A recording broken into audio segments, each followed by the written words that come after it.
제가 최근 미국 CES 갔다 왔잖아요. 백문이 불여일견이라고 동영상으로 보고 리포트로 읽는 것도 좋지만 실제로 이제 자율주행 타보고 로봇이랑 권투하고 업계 관계자들 만나서 얘기하는 건 또 다르더라고요. 제가 개인 멤버십에서 라이브로 투자 관점에서 본 CES라는 방송을 한번 했었거든요. 그 내용 중에 일부 재미있는 내용들을 좀 가져와 봤습니다. 본론으로 가겠습니다. 자, CES가 뭐냐라고 물어보시면 이제 CES는 미국 소비자 기술 협회에서 주최하는 하나의 거대한 컨퍼런스라고 보시면 돼요. 우리 코엑스에서 많이 하잖아요. 코엑스 규모의 한 6배 정도? 상당히 큽니다. 자, 6배 정도로 상당히 크고, 우리 이 C가 원래는 컨슈머예요, 컨슈머. 그런데 이번 26년에 들어서 저는 이게 좀 많이 바뀌었다라고 느낀 게 이 C가 컨슈머가 아니라, 야, 이거 BES로 바꿔야 되는 거 아니야? 왜 BES일까요? 바로 비즈니스랑 관련이 있는 거 아닌가? 이게 사실 전자 제품을 전시하던 그런 엑스포였는데, 이제는 전자 제품도 전자 제품인데, 약간 이제 B2B의 느낌이 더 강해지기 시작했습니다. 그도 그럴 게, 이번 주요 테마가 뭐였냐면, 피지컬 AI가 나왔어요. 여러분, 피지컬 AI 집에서 가전으로 쓰시는 분 계신가요? 아직까지 안 계실 겁니다. 그 로보틱스가 나왔습니다. 요 혹시 가전으로 쓰시는 분 계신가요? 아직 없잖아요. 그렇기 때문에 제가 이걸 BES라고 칭하는 게 맞지 않을까라고 말씀을 드리는 거예요.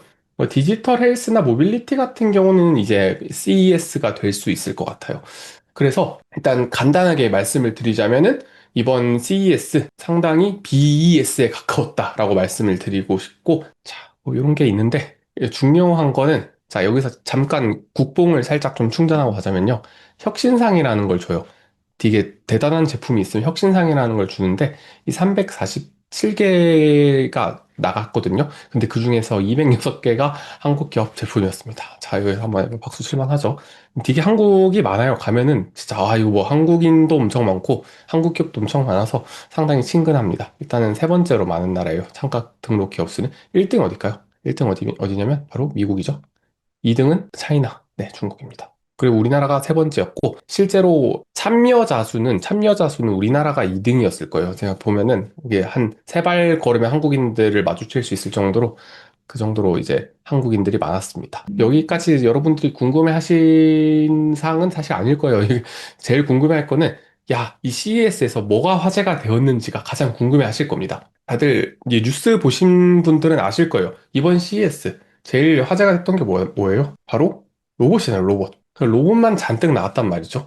그 중에서도 우리 현대차, 보스턴 다이나믹스의 아틀라스 봇 있잖아, 아틀라스 봇. 요거 나오고 나서 주가가 당일날도 엄청 뛰고 그 다음날도 뛰고 심지어 오늘까지 뛰어서 뭐 지금 최근에 현대차 주가 50% 넘게 올랐죠. 그냥 진짜 짧은 시기 안에. 이거 뭐 보면은 저희 국장, 이거 되겠어라고 생각을 했는데, 되네요. 진짜 됩니다. 5천, 코스피 5천을 지금 코앞에 두고 있어서 사실 조금 배가 아프긴 한데, 뭐 이런 일로 배가 아프면 안 되겠죠? 우리나라 잘 되면 좋은 거니까. 그래서 이번 CES 때 제가 관심 깊게 본 분야도 바로 로봇이었습니다. 로봇. 이제 로보틱스가 가장 메인 트렌드 중에 하나였고요. 그 다음 같이 나왔던 게 이제 모빌리티죠, 모빌리티. 사실 이 둘을 우리가 묶어서 뭐라고 하나요? 우리 이 둘을 묶어서 피지컬 AI라고 하잖아요. 이제 2026년은 피지컬 AI의 시대가 올 것이다 라는 게 대부분 전문가들의 추측이고, 당연히 저도 그렇게 생각하고 이제 여러분도 그렇게 생각하셔야 됩니다. 자, 그러면은 조금 더 들어가 볼게요. 이번에 핵심 시사점. 원래 LLM이라는 용어를 정말 많이 썼잖아요. 라지 랭귀지 모델이다. 그런 우리가 흔히 쓰는 챗봇 있죠, 챗봇. 챗 GPT 같은 거. 이런 거는 사실 이제는 좀 기본이 돼가고 있는 거예요. 이제는 이 챗봇, 그러니까 사이버 세계에서 있던 게 현실로 튀어나오는 시대가 왔습니다. 여기 보시면 여기 두 팔 달린 로봇 있고, 여기 이거 다들 아시죠? 자율주행. 실제 제가 이번에 라스베가스 가서 타봤어요. 이 웨이모는 샌프란시스코에 있어서 안 탔는데, 그때 그냥 우버 타고 다녔는데, 이제 죽스 같은 거 있어요. 죽스라는 게 제가 나중에 또 설명을 드릴 텐데, 야, 이거 진짜 타보신 분들은 이게 생각이 달라지십니다. 이 로봇들요, 실제로 보고 상호작용 해보신 분들은 조금 더 생각이 달라지실 거예요. 이거 그냥 백날 동영상으로 보면은, 야, 이거 진짜 돼? 라는 생각 드실 텐데, 저는 이거 실제로 계속 해보고 있잖아요. 확실히 다릅니다. 결국 제가 말씀드리고 싶은 거는 이 딱 한마디예요. 피지컬 AI의 시대가 온다. 2026년, 뭐가 제일 중요하냐? 자, 한마디로 말씀드릴게요. 피지컬 AI다. 그냥 이것만 아셔도 될 것 같아요. 자, 그리고 그 피지컬 AI에서 가장 중요한 건 로봇입니다. 그리고 그 중에서도 가장 또 각광받는 건 바로 휴머노이드예요. 이 휴머노이드가 뜰 수밖에 없겠다라는 생각을 정말 많이 할 수 있었습니다. 사실 이제 중국 같은 경우가 어떻게 보면 화려한 쇼를 정말 많이 하잖아요. 이것도 제가 이제 현장 전문가분들께 계속 물어봤어요. 이거 어떻게 생각하시냐? 라고 물어보니까, 야, 핵심은 그런 화려함, 백스핀 같은 게 중요하지 않고 실제로 제일 중요한 건 바로 이 손, 덱스터리티의 움직임이다. 왜 그런지는 다들 아시겠죠? 사실 로봇이 이제 백덤블링 해봤자 그 자체로 이제 생산성을 발휘하진 않잖아요. 그들로 이제 서커스단을 만들어서 서커스 장사를 할 게 아닌 이상은 야, 이 화려함이 사실 중요하진 않다라고 보는 거예요. 그러면 뭐가 중요하냐? 당연히 손입니다. 왜 손이 중요하냐? 이 손으로 뭘 할 수 있습니까? 우리 작업을 할 수가 있기 때문이죠. 그래서 아마 핵심은 여기에 맞춰질 것 같아요. 이 사람들은 결국에는 24/7을 일할 수가 없잖아요. 사실 8시간 일하고 주에 40시간 일합니다. 그렇게 됐을 때 이 로봇이랑 생산성이 싸움이 안 된단 말이죠. 이거 다들 동의하시죠? 자, 이거 다들 동의하셔야 됩니다. 이제는 이거 어쩔 수가 없어요. 점점 로봇으로 바뀌고 있는 추세가 돈이 되는 부분부터 바꾸는 거예요. 이거는 너무 당연하다라고 생각을 합니다. 이게 뭐, 물론 뭐 생산직 입장에서는 이거 정말 큰일 났다라고 생각을 하시겠지만, 이거는 막을 수 없는 물결 같아요. 마치 복사기가 들어왔을 때 이제 막 손으로 옮겨 쓰던 그런 직업들이 있었잖아요. 그런 직업들이 없어진 거랑 똑같다라고 보셔야 될 것 같습니다. 그래서 이런 작업이 이제 손이 발전하고 그다음에 작업을 할 수 있게 되면서 글로벌 휴머노이드 로봇 시장의 전망이 바뀌고 있습니다. 사실요, 제가 작년 조사를 해봤는데 25년에 만들어진 휴머노이드가 총 몇 개였냐, 몇 대였냐라고 보니까 추정입니다. 추정. 한 15,000대 정도 나왔다고 합니다. 15,000대. 별로 안 됐어요. 25년에는.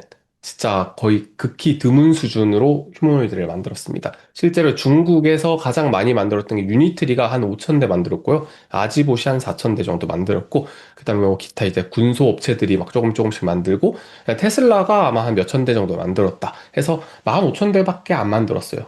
자, 뭐 얼마 안 되죠. 사실 진짜 지금까지 봐서는 그 휴머노이드라는 위상에 비하면 애게라는 소리가 절로 나옵니다. 그런데요, 27년부터는 좀 많이 달라질 거예요. 사실 27, 8, 9년도 보면 여기 밑에 붙어 있어요. 아마 크게 해봐야 한 10만 대? 뭐 언저리일 거라고 생각을 하는데 중요한 건 이제 2030년부터예요. 2030년, 2031년, 그리고 2035년이 왔을 때 몇 대가 팔리게 될 것이냐 보면은 판매 대수로 봤을 때 연간 한 200만 대 이상, 여기서는 이제 140만 대라고 추정을 하던데 200만 대 이상은 팔릴 거다라고 보고 있어요.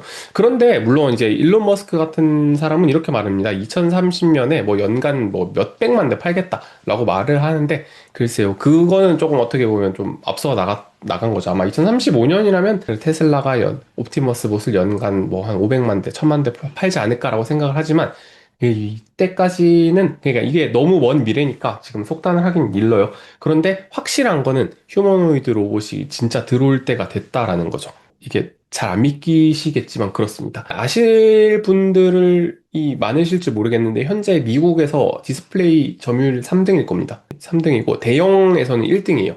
나중에 제가 그림이 있는 사진 있는지 모르겠는데 대략 150인치짜리 TV가 나오고 있고, 실제로 저도 TCL 제품을 샀습니다. 실제 98인치 TV를 한번 사봤는데 상당히 좋아요. 되게 왜냐면 이 TCL이 잘 될 수밖에 없다라고 생각한 게 엄청 쌉니다. 삼성, LG에 비해서 되게 싸기 때문에 야, 이거는 이러면은 우리나라가 경쟁력이 있나? 이런 생각을 할 수밖에 없어요. 왜냐하면 거의 막 60% 가격에 팔아제끼니까 이거는 점점 올라갈 수밖에 없겠다. 이게 지금 현재 글로벌 시장에는 지금 2위까지 올라왔다라고 합니다. 출하량 기준으로는 16%, 14%. 그 다음 TCL 옆에 뭐가 있었냐면요. 중국에 하이센스가 있었어요. 센터에요. 예전에 삼성이 붙어 있었다면 이 TCL이 들어가고 그 옆에 하이센스가 들어갑니다. 그리고 그 옆에 또 뭐가 들어갔냐면 드리미가 들어갑니다. 드리미. 여기도 이제 중국 유명한 로봇 청소기 업체죠.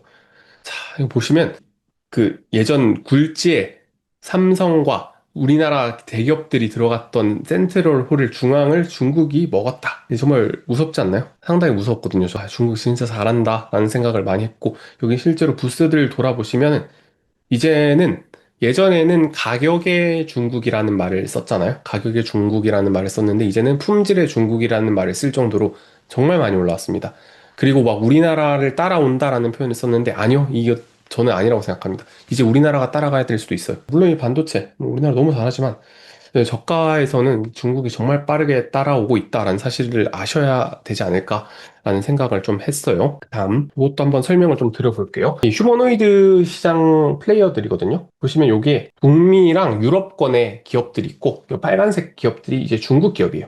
중국 기업. 제가 왜 이게 무섭다, 제조업 잘, 제조업의 중국이냐고 말씀을 드리냐면요. 2015년에는 중국 로봇의 핵심 부품들이 이제 내재화된 게 한 20%밖에 안 됐어요. 그런데 2025년에는 핵심 부품의 거의 80% 가까이를 자체 생산을 하고 있습니다. 그러니까 내부에 이제 수직 통합 공급망이 거의 완성이 됐다라고 봐야 되는 거죠. 이거 정말 무서운 일입니다. 그리고 그 덕분에 글로벌 휴머노이드 생산 원가 같은 경우는 대략 이제 15만 달러에서 2027년 내년에는 한 10만 달러 언저리로 줄 거라고 봅니다. 이제 이 휴머노이드라는 거는 상당히 좀 고레벨의 휴머노이드를 말하는 거죠. 진짜 옵티머스 같이.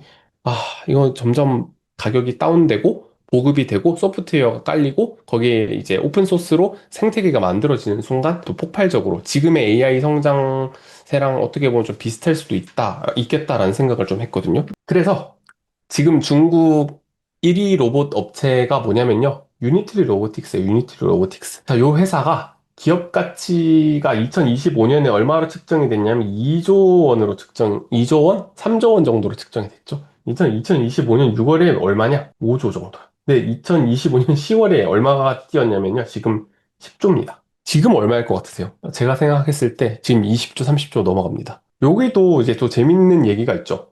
현대차가 인수한, 현대가 2015년인가 16년에 인수했죠? 보스턴 다이나믹스잖아요. 이거 당시 얼마 주고 샀냐?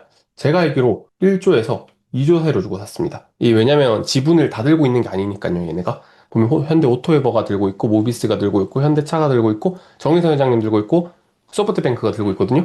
이거 다 나눠 가졌기 때문에 어쨌든 현대가 총액 인수한 걸로 보자면, 인수한 총액으로 보자면 대략 한 요 정도 사이로 인수를 했는데, 지금 이게 평가가 얼마를 받냐? 제가 이거 잠깐 들은 거거든요. 방금 들은 건데 20조? 뭐 이런 소리가 들리더라고요. 저는 이거 보고 야 이게 말이 되나라는 생각을 좀 하거든요. 사실 조금 냉정하게 말하자면 이 보스턴 다이나믹스에서 이거를 양산할 수 있는지에 대해서는 좀 왈가왈부를 할 필요가 있잖아요. 양산이 되고 실제로 판매가 되는지 이 부분 공급망이 얼마나 돼 있고 지금 캐펙스가 어떻게 나와 있고 이걸 보고 이제 기업 가치를 평가해야 되는데 그냥 로봇이 나와가지고 화려하게 막 손 돌리잖아요. 막 허리 돌리고 백덤블링 하고 이러면은 기업 가치가 엄청나게 뛰는 거예요. 저는 좀 냉정하게 말해서 투자자로서는 요 기업 가치에 대해서는 아직까지는 좀 동의하기 어려운 것 같아요. 물론 이제 투자 심사서를 봐야지 알겠지만 글쎄요, 요 20조 평가를 받고 있고 뭐 그것 때문에 최근에 현대차가 많이 올랐죠. 현대차가 진짜 많이 오르고 있습니다. 이제 현대차 그 토스 그런데 그 뭐라고 하죠? 이 커뮤니티 같은 데 보면 현대차 주주분들 막 보스턴 다이나믹스 60조 가야 된다. 100조 가야 된다. 이런 말씀이 나오시던데 아직까지는 글쎄요. 이게 실제 양산이 되는지를 봐야 돼요. 무조건 양산이 제일 중요합니다, 여러분. 돈은 버는 관점에서는 양산이 돼야 된다는 점을 먼저 말씀드리고, 혹시나 제가 또 이 현대차 보고, 아, 이거 20조래. 현대차 사야겠다. 그리고 여러분, 이게 20조라고 해서 현대차가 또 그만큼 오르는 건 아닙니다. 다들 아시잖아요? 그 가치가 그렇게 바로바로 반영이 되지 않는다는 점 조금 높아심에 얘기를 해봤고요. 그리고 또 하나 말씀드릴 건 이제 풀스택 AI의 시대가 왔다. 지금까지는 사실 모델의 시대였잖아요. 모델의 시대. 챗 GPT다. 제미나이다. 클로드다. 요 모델이 진짜 중요했는데 이제는 요 모델보다도 모델 중요한데 그 다음 단계예요. 인프라와 오퍼레이션의 시대로 넘어가고 있다라고 보는 겁니다. 이거를 조금 더 이제 뭔가 뭉뚱그려서 말하자면 이걸 풀스택 A라고 하는 거예요. 그러니까 AI가 실제로 돌아가고 멈추지 않고 확장되는 전체 구조를 통째로 설계 운영하는 개념이라고 보시면 됩니다. 그러니까 이제 그냥 전력부터 데이터 센터, AI 작동, 마지막에 우리 소비자 단에 이르게까지 하는 그 풀스택 AI. 사실 이 풀스택 AI를 제일 잘하는 기업은 다들 아시겠지만 구글입니다. 구글. 너무 잘하고 있죠. 이 모든 걸 갖추고 있다라고 생각을 합니다. 그래서 구글이 부족한 게 뭐냐라고 물어봤을 때 제가 딱 하나 말씀드릴 수 있는 건 핸드폰. 네, 하드웨어가 약간 조금 부족합니다. 왜? 지금 핸드폰 픽셀폰이라고 나와 있어요. 픽셀폰 근데 쓰는 사람을 아직 제가 못 봤거든요.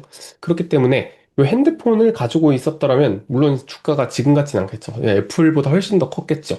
그런데 이 부분이 없다라는 점을 제외하고는 진짜 풀스택입니다. 구글 너무 잘하고 있고 요새 주가도 너무 좋죠. 그다음 구글이 그 다음에 나올 게 이제 XR 같은 거죠. XR. 구글 이번에 XR 안경도 제가 보고 왔는데 이 XR 안경 얘기만 하자면 또 한 시간 할 수 있을 것 같아요. XR이 실제로 써보신 분 계신가요? 이거 써보신 분들은 엄청나게 좀 충격을 받으셨을 건데 제가 이번에 가서 이제 중고 업체였던 것 같아요. 엑스리얼이랑 로키드 그리고 메타 요 세 업체들에 대한 그 안경을 실제로 써봤거든요. 메타는 못 써봤는데 어쨌든 그 다음 그 바깥에서 써본 게 있어서 딱 봤을 때 이 중국 업체들이 엄청 쌉니다. 일단 가격이 메타의 거의 반값이에요. 야 이거 보고 역시 중국이다 했고 이게 왜 좋았냐면 이 안경이라는 게 사실 저는 그 다음 폼팩터가 안경이 될 수밖에 없겠다라고 확신을 했어요. 근데 딱 끼는 순간 저 이제 이 자체가 하드웨어 에이전트의 역할을 한다라고 생각을 해요. 이게 보시면은 이거는 그냥 진짜 그냥 안경입니다. 그냥 안경인데 여기 보면 다 카메라가 달려 있거든요. 제가 24시간을 뭘 하는지를 기록을 할 수가 있게 돼요. 음성도 기록이 되죠. 비디오도 기록이 되죠. 그러니까 내가 오늘 뭘 했는지 AI가 전부 다 요약을 하고 있다라는 거예요. 이게 진짜 너무나 획기적인 발전이 될 수밖에 없는 거예요. 핸드폰 같은 경우는요, 분명히 한계가 있습니다. 저희가 맨날 필요할 때마다 핸드폰을 꺼내서 뭐 일일이 뭐 제미나이를 누르고 혹은 챗 GPT를 누르고 사진을 찍고 야, 이게 뭐야? 라고 물어보는 순간요, 엄청나게 시간이 많이 걸립니다. 상당히 귀찮은 작업이에요, 여러분. 이게 제가 이제 딱 라스베가스에 갔잖아요. 그럼 모르는 게 되게 많을 거 아니에요. 어쨌든 라스베가스 자체가 상당히 좀 안 저도 처음 가보는 곳이었으니까. 그런데 이 핸드폰으로 막 찍고 물어보고 하는 과정이 사실은 조금 불편해요. 예전보다는 많이 편해졌죠. 뭐 통역 같은 경우 뭐 굳이 통역이 필요는 없었습니다만 뭐 처음 해외여행을 가시는 분들은 뭐 여기다가 이제 막 팝하고 해서 이 의사소통하시고 사진 찍어서 막 번역하고 이런 기능들을 쓰는데 핸드폰이 저희가 이제 AI로 그 AI를 탑재한 핸드폰으로 실제로 해외여행이나 커뮤니케이션이 상당히 편해진 거는 100% 동의합니다. 그런데 안경이 있으면 완전히 이건 다른 차원이에요. 보니까 이제 음성만 나오는 애들이 있고요. 여기 디스플레이를 까는 애들이 있어요. 디스플레이를 깐 애들은 보니까 여기 녹색 같은 녹색도 있고 뭐 컬러 버전도 있었는데 저는 녹색이 시인성이 훨씬 좋더라고요. 어쨌든 자, 이 컬러 버전으로 지금 상대방이 말하는 게 실시간으로 다 통역이 됩니다. 되게 신기한 경험이었어요. 이거 실제로 써보신 분 없을 거예요. 동영상으로만 봤지. 이거 정말 그 안경도 제가 이게 이거보다 한 두 배 정도 딱 무거운 무게였고, 배터리도 한 4시간, 5시간 정도 간다고 합니다. 약간 디자인이 살짝 좀, 지금 쓰기엔 좀 에바긴 해요. 근데 미래 폼팩터는 이 안경 형태가 가장 가깝겠다라고 생각을 했어요. 뭐 이걸 꼈을 때 이거 좀 못생겨져서 별로다라고 모르겠어요. 뭐 그렇게 안 쓰시는 분도 계실 수도 있는데 저는 좀 반대인 게 그걸 상쇄하는 편리함이 있었다라고 느꼈어요. 저는 안경을 되게 좋아해서 계속 쓸 것 같긴 한데 그리고 막 이걸 이제 딱 누르는 순간 제 모든 그 정보를 얘가 알고 있잖아요. 내가 뭘 할지도 알고 심지어 그냥 버튼 하나로 사진을 찍은 다음에 동영상을 촬영하고 이걸 내 앞에 보이는 대상이 이제 증강현실로 이게 딱 떠서 칼로리가 얼마고 이건 가격이 얼마고, 여기서 조금 더 궁금하면, 야, 이거 어디서 살 수 있어? 주문해줘. 이게, 물론 주문까지는 저도 안 해봤는데, 실제로 다 되더라고요. 정말 좀 충격받았습니다. 그 가격도 그렇게 비싸지가 않아요. 뭐, 정말 비싼 거 해봐야 한 중국 건 50만 원? 메타의 레이벤, 이제 그 선글라스 업체죠. 레이벤 글래스랑 협업을 해서 만든 메타 레이벤 디스플레이라는 제품이 있어요. 그거는 이제 뉴럴밴드라고 해서, 이제 여기 손목에다가 그 밴드를 차거든요. 밴드를 차고 이제 이렇게 찝을 수 있게 합니다. 이렇게 이게 검진지 중진지 요거까지 지금 이 근육의 움직임으로 파악을 하는 구조인 것 같았어요. 그래서 요 구조를 썼을 때 우리 애플의 비전 프로처럼 이렇게 집어가지고 막 놓는 것도 되고 와 저는 이게 진짜 미래지라는 생각을 했습니다.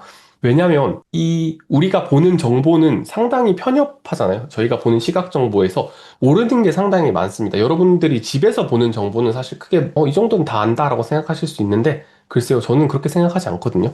딱 보는 순간 책을 볼 때도 야, 이게 무슨 단어지? 야, 이게 내포하는 의미는 뭐지? 모를 때가 많잖아요. 되게 궁금해할 때가 많은데 저는 그때마다 핸드폰을 꺼내서 물어보는 것보다 이거 한 버튼 한 번으로 물어보면 앞으로 지식을 정말 인스턴트식으로 바로바로 받아볼 수 있는 시대가 오겠구나. 아, 인간의 지평이 넓어진다. 그 약간 사이보그 같은 거죠. 우리 드래곤볼 있잖아요. 스카우터.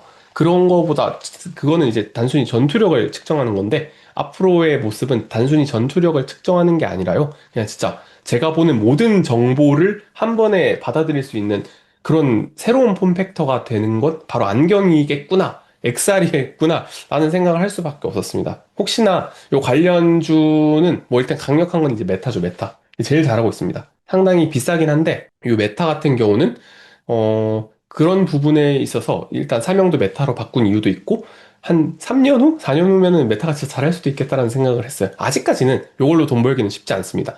해봐야 몇만 대, 요게 팔리는 게 끝인데 이걸 실제로 써봤을 때의 편리함은 생각보다 훨씬 좋았습니다. 물론 뭐 잘 활용을 못 하실 분도 계시겠지만 저는 앞으로 이게 한국에 정발되면 반드시 사겠다라는 생각이 들었어요. 저 같은 경우는 그랬습니다. 사람마다 개인차는 있겠죠. 산업 간의 벽이 녹아내리고 있습니다. 자동차, 에너지, 데이터 이게 녹아서 지금 하나가 되고 있습니다. 모든 산업이 융합이 되고 있어요. 그 중에서 가장 백본, 척추 역할을 하는 게 뭐냐라고 물어봤을 때 결국엔 답이 나온단 말이죠. 뭡니까? 인프라다. 이 코어에 들어가는 애들을 돌릴 수 있는 건 결국에는 이 AI고 그 AI 가장 밑단에 들어가는 인프라를 깔아야지만 이 모든 산업이 작동을 할 거란 말이에요. 아, 그런 거 봤을 때 이 AI 인프라 역시 제가 매번 말씀드리잖아요. 지금 뭐 좀 안 좋을 수도 있어요. 그런데 장기적으로 봤을 때 이 S&P를 이렇게 좀 확답하기 좀 어렵긴 한데 반드시 이길 수 있을 만한 그런 분야가 AI 인프라라고 생각을 합니다. 그래서 트럼프는 제조마가다. 다시 제조업을 계속해서 들고 오려고 하고 있는 거 다들 아실 거예요. 또 아까 말씀드렸던 내용이랑 비슷한데 예전에는요, R&D가 부가가치가 높았습니다. 당연한 말이죠. 그다음 서비스 단으로 올수록 우리 고객이랑 가까이 붙을수록 부가가치가 높은 고마진의 산업이었어요. 생산 같은 경우는 마진이 정말 적습니다. 이게 어디서 드러나냐면요. 팍스콘 있죠. 대만의 팍스콘 같은 경우는 애플의 제품을 이제 생산을 해주는 그런 업체란 말이죠. 부품을 생산해주는 업체예요. 지금은 이제 엔비디아의 서버도 생산을 하는데 여기 마진이 얼마냐면요. 정말 얼마 안 됩니다. 2%. 잘 받으면 3%. 그러니까 요 아주 저마진 부가가치가 없는 지금까지는 그랬어요. 그런데 앞으로도 그럴까요? 저는 이게 이렇게 될 거라고 생각합니다. 제가 장표 준비했거든요. 생산은 올라오고요. R&D는 오히려 내려갈 수도 있습니다.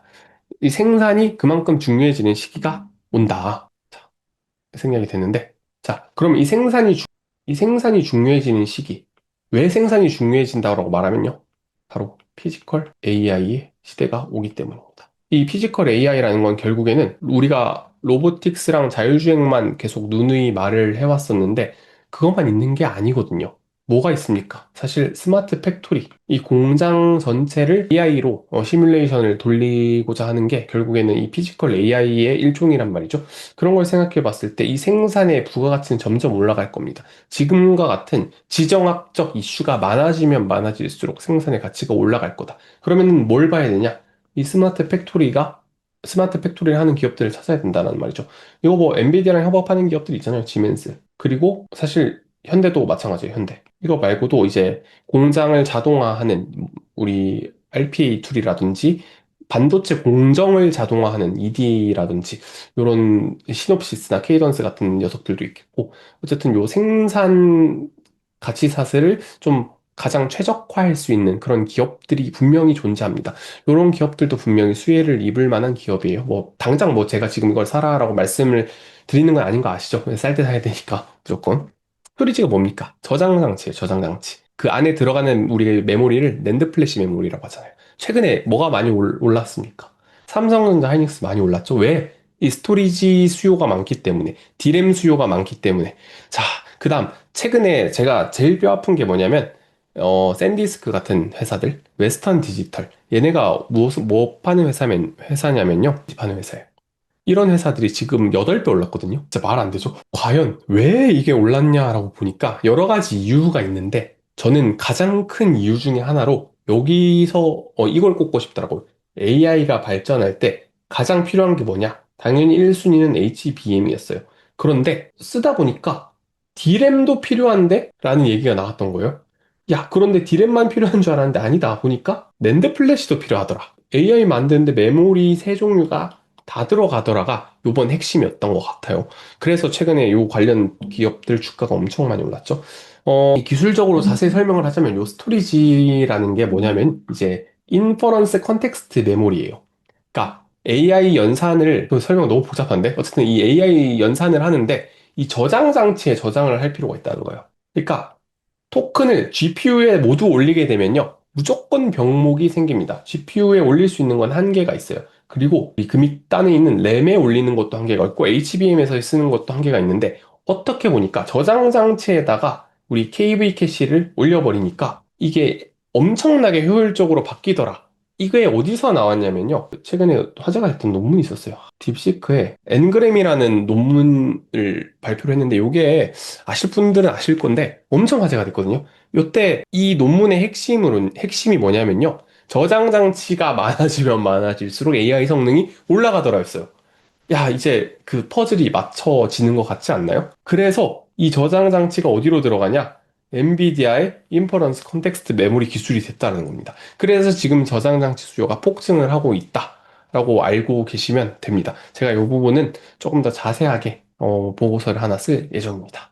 기존에 있었던 애들은 어떡하냐? 현실 매출로 전환이 되는지 봐야 됩니다. 이번 실적 발표 조만간 하잖아요. 넷플릭스도 어제 나왔고 야, 이게 AI가 그냥 하입용인지, 그냥 상품 판매랑 광고로 AI를 쓰는 업체들이 있고, 실제로 AI로 돈을 버는 업체들이 있을 거란 말이죠. 요거 명백하게 구분해야 됩니다. 제가 봤을 때 실적 분석할 때 그냥 뭐 순이익 보고 할 게 아니라요. 순이익도 순이익인데 안에 AI 매출 얼마나 나왔는지, AI로 인한 그로스 프로핏 마진이 얼마나 증가했는지, 신규 매출이 증가했는지, 비용을 어떻게 감축시켰는지를 정확히 봐줘야 됩니다. 이거 되게 중요할 것 같아요. 아마 제 실적 분석 영상에서 이 부분은 좀 하이라이트가 되지 않을까? AI가 실제로 얼마나 돈을 벌어다 주고 있는지. 결국에 이게 입증이 안 되면요. 지금의 AI로 쌓아올린 버블은 또 무너질 수밖에 없기 때문에, 뭐 저는 그렇게 생각은 안 합니다만, 여기 현실로 매출이 전환이 되는 기업들을 잘 고르셔야 됩니다. 자, 조금 더 다르게 설명을 해보자면요. AI를 도입해서 매출이 증가된 회사가 있을 거예요. 그리고 뭐가 비용이 줄어든 회사가 있을 거예요. 그리고 이 두 개를 동시에 하는 회사들이 나올 겁니다. 이런 회사들을 찾아야 돼요. 그리고 성장률이 막 50%, 100% 되는 소프트웨어 회사들이 있거든요. 근데 그런 기업은 안타깝게도 상장 기업이 별로 없어요. 그러니까 지금 막 AI로 떠오르는 기업 있잖아요. AI로 떠오르는 기업. 그 대표적으로 뭐 엔솔픽이라든지 오픈 AI라든지 또 뭐 합이라든지 AI로 지금 되게 잘하고 있는 기업들은 대부분 상장 기업이 아니고 비상장이기 때문에 사실 이거를 좀 투자를 할 수 있으면 너무 좋죠. 벤처 캐피털 은 사실은 되게 돈 벌 기회가 많다고 생각하는데 그런 부분이 아니고서야 저희가 좀 투자를 하기가 어렵기 때문에 실제로 빅테크들이 어떻게 하고 있는지 매출 올라가고 비용 줄이고 있는지를 봐야 된다라고 생각을 합니다. 그 다음 이제 트랜지션 전략, 리스크 관리가 필요하다. 결국에는 전력 인프라는 계속해서 갈 거니까 리스크 관리 차원에서 전력 인프라 투자를 한번 고려해 보시는 게 어떤가라는 생각을 좀 드릴게요.